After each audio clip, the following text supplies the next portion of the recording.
Welcome to another series of conversations with architects or architects talk.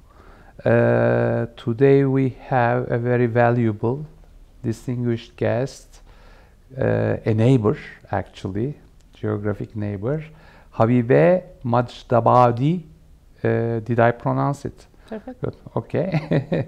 And she's coming from actually from Iran, Tehran, as far as I know, and she's a young, talented architect. I'm using young because because of two reasons. One of them is you are younger than me, but for architecture, your age is quite young, I think, because some people say that it starts at 50 or 60 or something like that.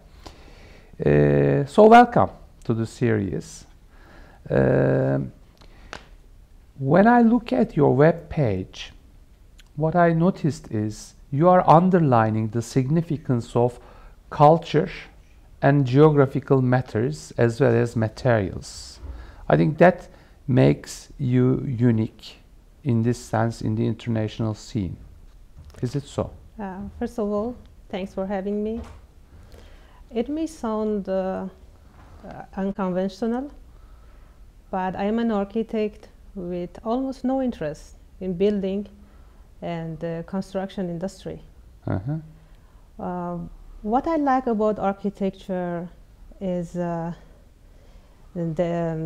influence architecture can have on people's mind and feelings. So I see architecture most like a big installation, but the kind of installation that people can experience the interior and the exterior of it. So this big installation, people can move in it and experience the spaces. So what captivates me about architecture is the notion of impact. And things that you mentioned, there are all tools for creating that impact, which I use from different projects. I choose different tools to have the impact. But I think there are two keywords. One of them is culture, the other one is geography, which is also very significant in this region, in Turkey, in Iran and surrounding countries, that has a potential, very important potential, to make significant difference from whatever existing in the contemporary scene, unique to a sense of regionality or contextuality, whatever it is. It doesn't matter whether it is in the form of architecture or art or installation, because these concepts, these two concepts, may be carried to any area related to architecture. And as far as I know, you are also an artist, a designer. You are making some artwork as well, design work. That's why maybe there's a transition between your architecture and art. Actually, I cannot separate painting, sculpture, even literature from architecture. I believe that the creative process in all those arts and literature, the creative process remains the same. So they help each other, and art really helps create an imaginary world and let people dream and imagine beyond their circumstances. I was born a year before the Islamic Revolution, and I grew up during the wartime, Iran-Iraq war, for 8 years. So I was growing up in a very turbulent time in Tehran. It was not only war, but my generation, we had a very limited freedom of choice. That's really, you are a transition, let's say, generation in that sense. But sometimes, I mean, these, let's say, difficulties and the conditions are also not only an obstacle, but also a source for creation. We try to see those barriers that we had, as you say, not as an obstacle, and we try to turn them to opportunities and to something that maybe makes us to be distinguished from Western architecture and from what happens in the Western world. We are not the inventor of many technologies in Iran today, and all the building technologies mostly belong to Western countries. I think if I want to just follow those industries, I can make a second-hand copy of the buildings that are already created in a better way all around Europe, and you can find it in Western countries. I try to find something from my environmental conditions in Iran. It can be anything related to the context, related to the client's budget, all the circumstances, requirements of a project. It differs from project to project. Without having a site, I cannot start. I can only start when I have a site. This site may be outside of Iran, not in Iran. But I start from something in the site. I think it's like more like not an invention, but a discovery. The project is there. You only need to find it. And you only need to have a central idea, an architectural intention that gives meaning and legitimacy to your project. It is far beyond only fulfilling the functional requirements, and that a good building maybe has a sturdy structure, kind of beautiful materials, and functional and being efficient of mechanical systems, but it cannot be influential. It cannot make it a significant project. So we need to go beyond fulfilling the functional requirements. What I see very pivotal is having an architectural intention.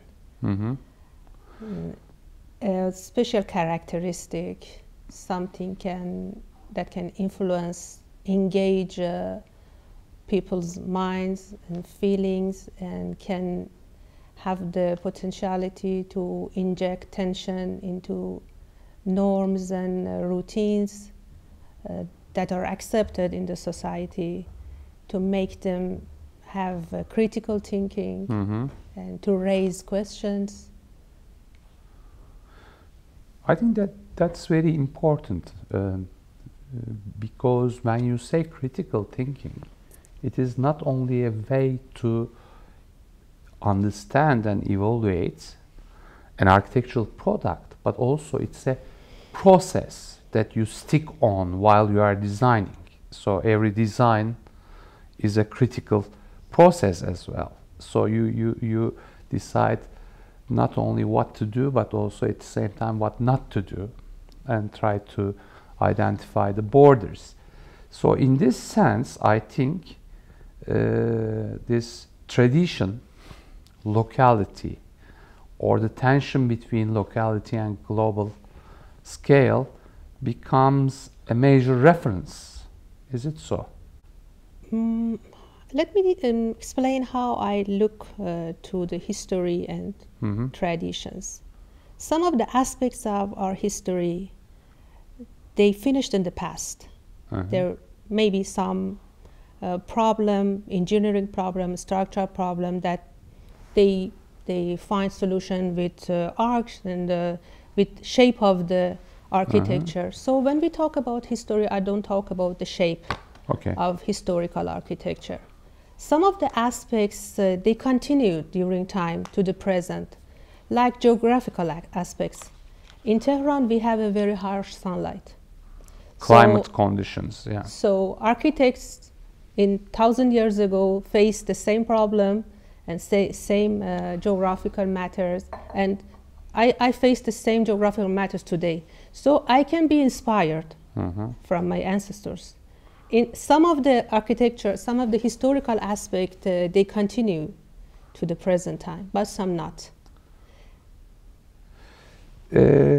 Yes, I can see that, but at the same time, as you said at the beginning, it is not a mere, let's say, tectonic body providing a ground for a program, significant functional program, but at the same time it is a kind of an expression, an outcome, an artistic, let's say, touch, which sometimes can be referred as installation. So I mean, there is a contribution of the artist, okay, personal position, ideology, education, culture, and everything. What is your position for such a contribution? I define my position more as an artist rather than architect. I see myself more as an artist, and little by experimentation. It is not something that I knew from the beginning. What I'm focusing these days is involving the unskilled workers in the process of the construction. In some projects it's possible, in some projects it's not, but I believe it's a potentiality that we have in Iran and in countries like Iran, where the wage of workers are still low and affordable, and everybody knows that when something is touched by the human hand, it's much more precious than something which is only industrial and machine made. So why not using this potentiality, because it adds value to the project. And I like when I see that all those workers are happy for their contribution, even in the creative process of the designing and making the project, because I go and train them and talk to them even about the concepts of the project, like the concept of approximation, the concept of imperfection, and how valuable their touch is for me in the project. And they are all proud of their part, and I like this contribution of artisans and working with them. I learn from them, and after the project is finished, this project is belonging to everybody. Okay. So everyone thinks that, and sometimes they leave comments. They have a contribution, a part of the project. Yeah, they leave comments when the project is published in media. Very nice. They say about their contribution, and normally constructors and workers, they don't care about what they are making. Usually it's not like that they know the project after and they follow it. In a way, so it's a recall for craftsmanship and craft art back to the domain of architecture in a different manner, by using the potential, let's say, craftsmanship. And I think that is mostly unique to our geography. I mean, because as you said in quotations, like second-hand copy and paste, that is a concept that I think significantly important, because we are not producing that technology, but we are trying to apply it So there are some abstractions and let's say shortcomings and problems and budget problems, etc. So it is the innovation has to be in somewhere else, and everybody is trying to address that location. Where is it? Okay, so that may be a very good location to look at already existing traditional workmanship, crafts and everything.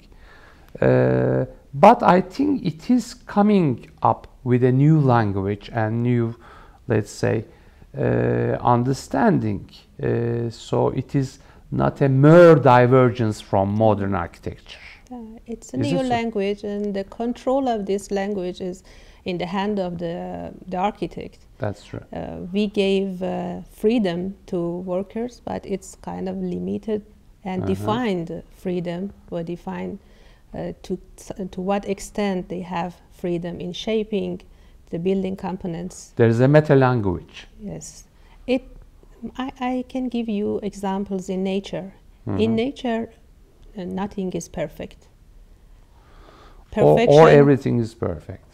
Everything, we always hear that nature is perfect. Nature is perfect. But perfect in a different way, not geometrically. That perfection, it only happens in our mind. That's true. And happens in mathematics and geometry. In life, everything becomes possible thanks to imperfection. Everything becomes beautiful thanks to imperfection. Nobody likes a symmetrical face. A symmetrical face is scary. Or nobody likes a garden with all the trees of the same shape and size and colors. Nature is beautiful, but it is thanks to approximation in nature and variety. And we embrace these kind of varieties. That's, I think, one of the major ideas behind this house of approximation. But when I look at your projects in your website, I feel two parallel but different tracks or domains.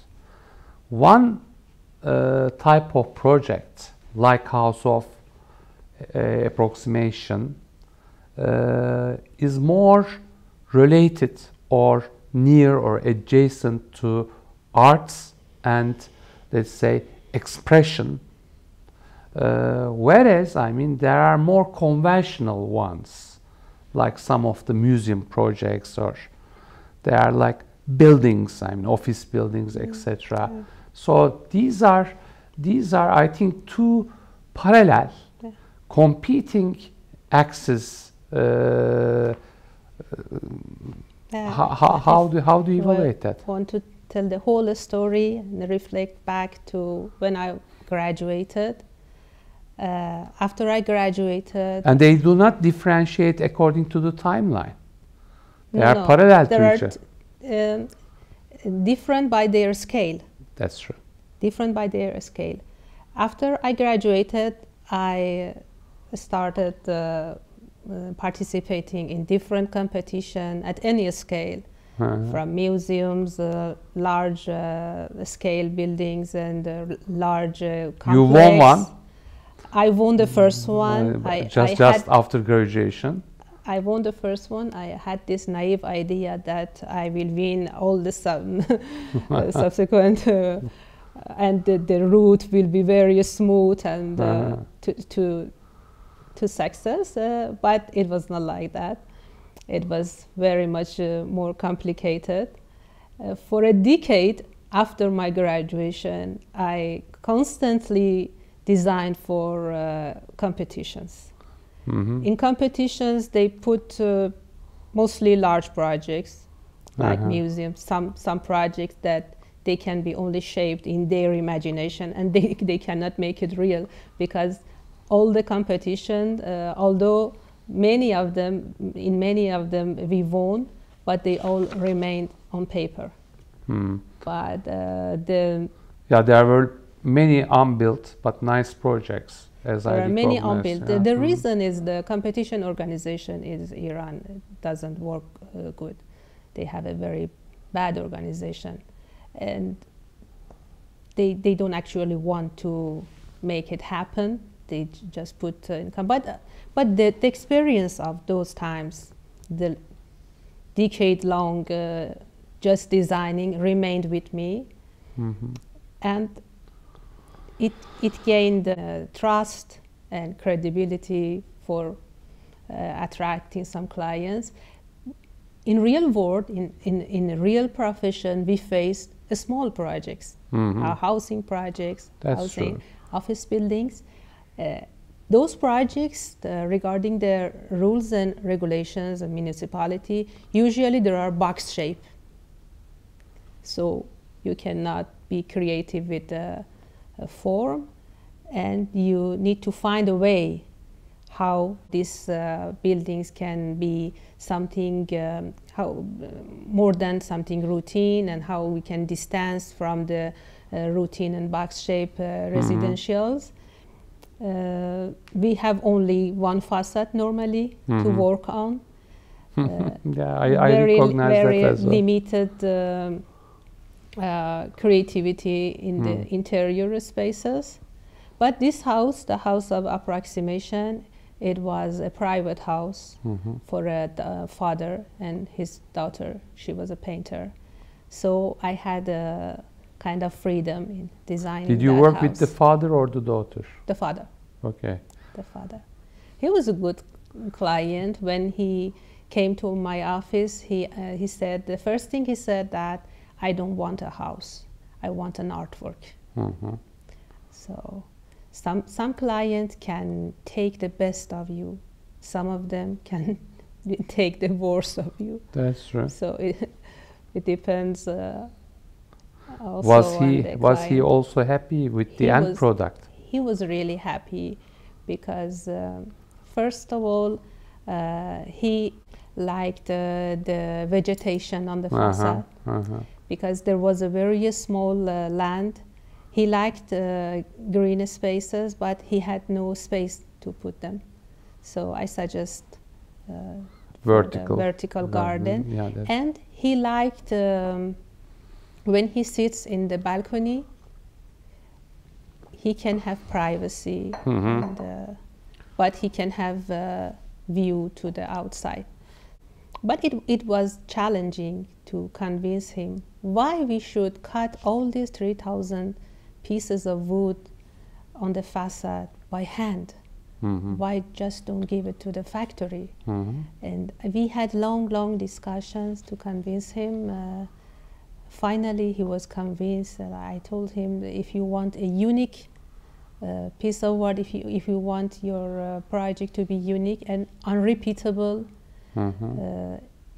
this is the way to make it unique and to have the trace of artisans on your project. And fortunately, now he likes, and it's more like a toy, because it's playful, the lattice windows going up and down. And there are three, I think, interesting projects, not only because of their either getting a prize or award candidate, but in nature I think they are interesting. First one is 40 Knots House, of course, which was a candidate for ABONE Award, was it? Yeah.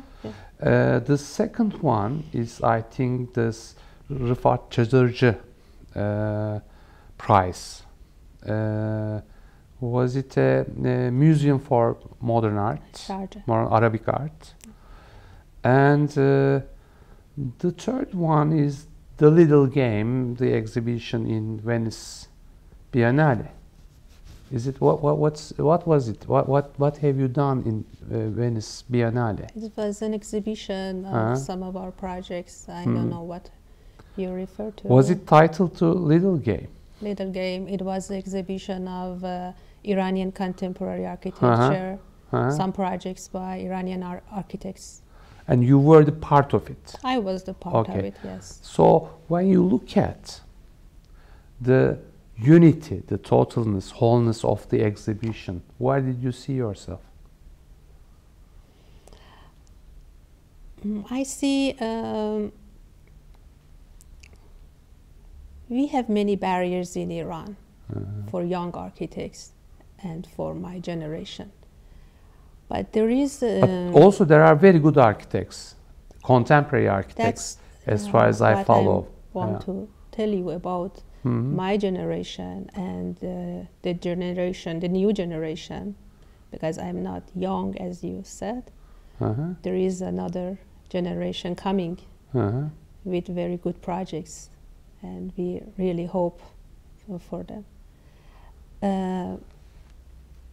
This generation of mine tried to not see the situation as a constraint and barrier, but to see as opportunity. And they try to find their own way forward and try to be distinguished in somehow as an Iranian architect, to find their own identity. And we went to school of architecture in a time of confusion. After the revolution and after the university, the universities were shut down.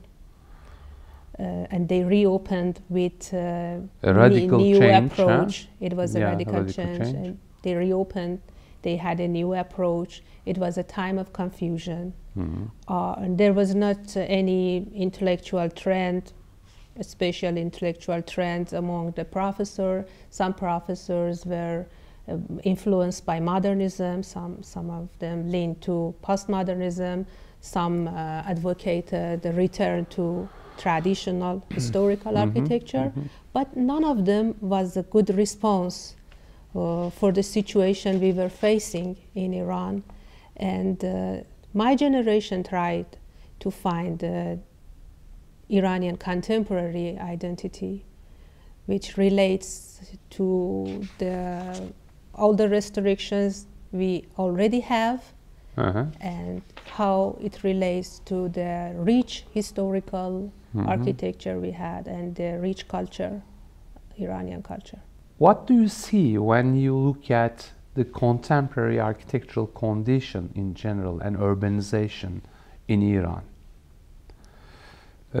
I mean, there are very good architects, young architects, etc., but do they really represent the dynamics of urbanization and the architectural culture of the country? In Iran, we are only engaged with small projects. That's why what you see as a result is not so big. Visible. It's not visible, yes. If you search for Design and Design Boom or ArchDaily, those web pages, you see many successful projects of Iranian architects. But in the city, you don't feel them at all. You don't feel it because the authorities in Iran, they don't see us, they don't want to work with, and we don't want also to work with them because we failed for many times. Architecture is not their priority, and they don't understand it, they don't feel the need for architecture.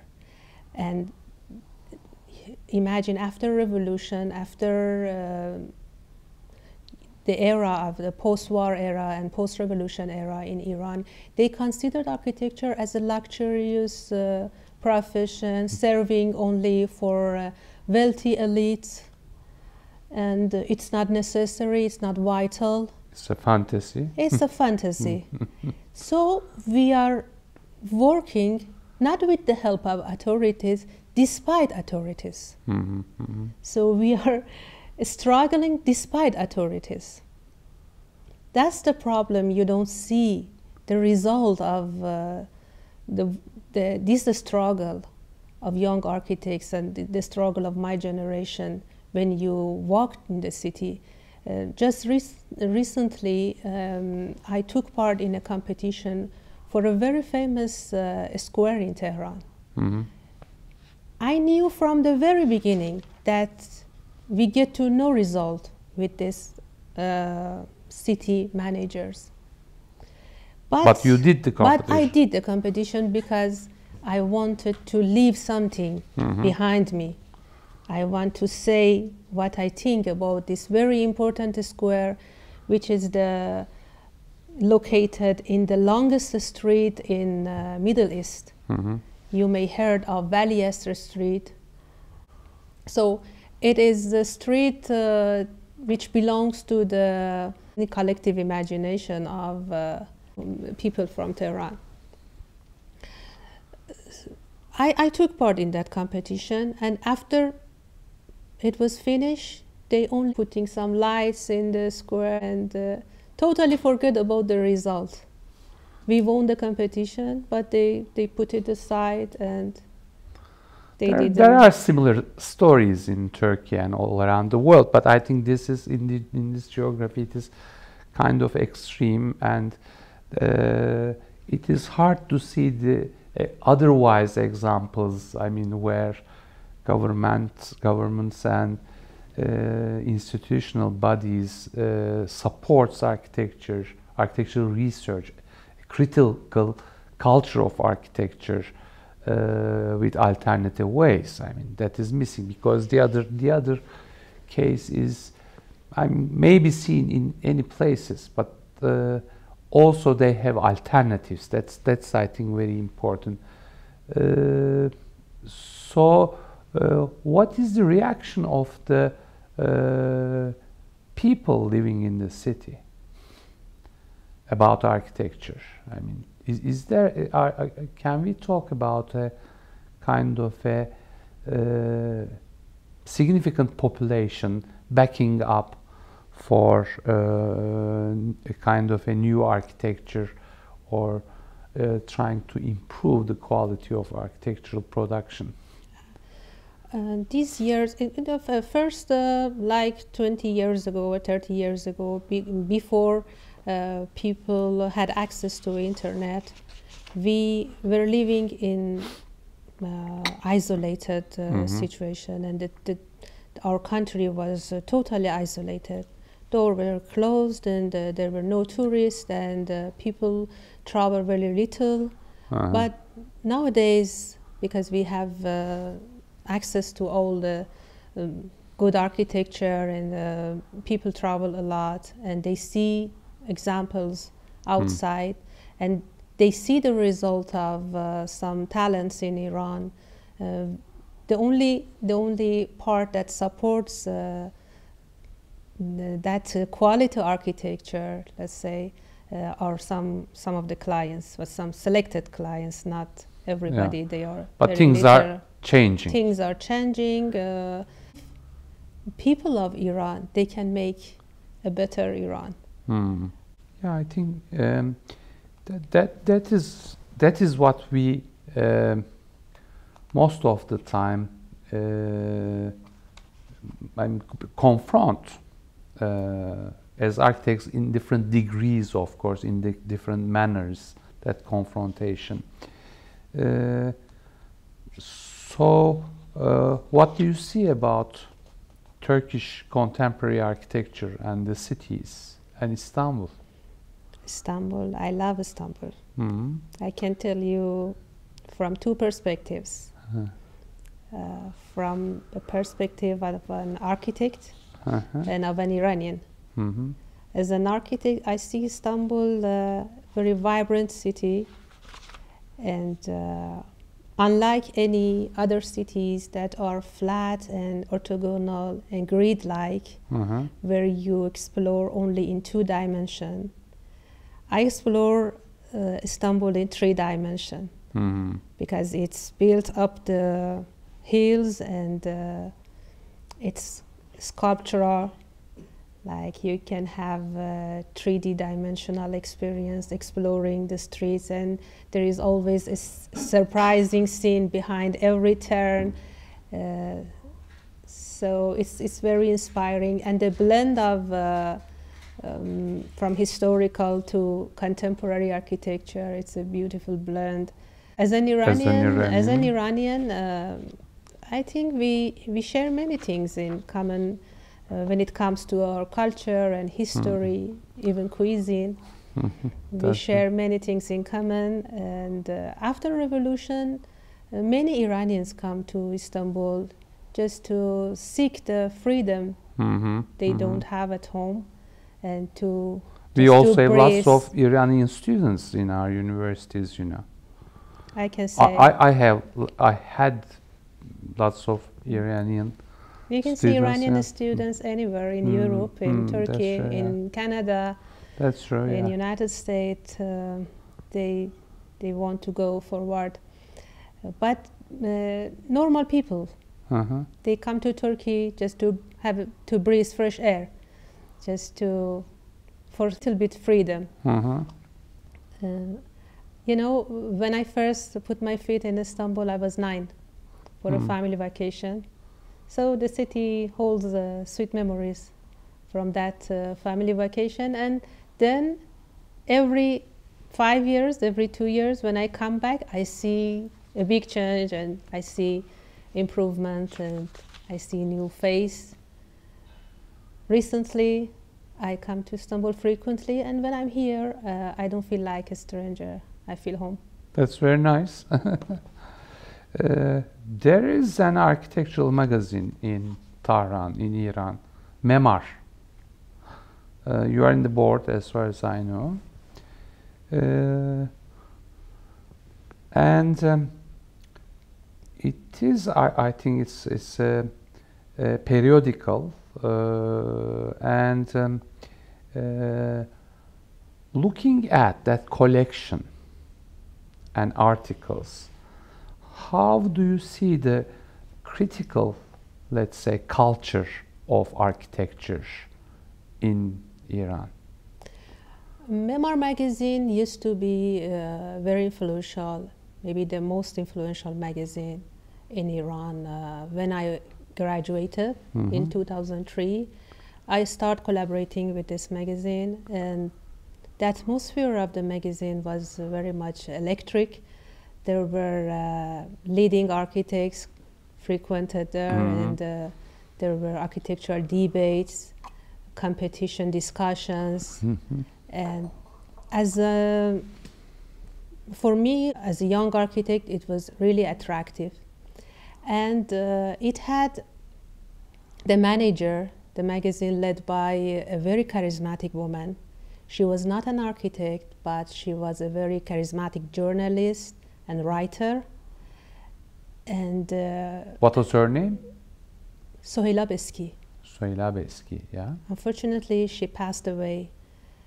But she and with two other, they founded the magazine, and they founded a national award, National Memar Award. They support, they helped supporting young architects with that magazine and with that award, and helping to introduce the young architects, Iranian young architects. I started from there, and maybe that was the reason I remained in Iran. I found the atmosphere of those times. I remember it was the motivation for me to stay and to take part in the first competition, which was rehabilitation of historical buildings in Iran. We had a chance to win the first prize, so I didn't want to apply to work in another office, because right after I graduated and winning this competition, I had to establish my own studio to have the commission, and it was at the time of reformist in Iran, and we had a better, let's say, we could still do something with the government and with governmental institutions like cultural heritage organization. We had the commission, and I started with Memar magazine, writing there, learning so much from Mrs. Beski, But now we have several good magazines in Iran, and unfortunately, after she passed away, the magazine is not in their good times. Okay. So nowadays we have many different magazines. Actually, it's very nice, but the conversation is still ongoing. I think we are more or less completed now, 45 minutes. Is there anything that, you said we should talk, but we didn't talk about? If you want to say something to young architects for the next generation, I have to say that don't rush to build. Don't rush to build. And try to have experience in design competition. After your ideas are matured and you're sure, the time will come for building. I was lucky I didn't have a project when I graduated, right after I graduated, because you may build something and you regret it after many years. After 10 years you see a building, you regret it, because we grow, but buildings, they don't grow. Stay still. They stay still.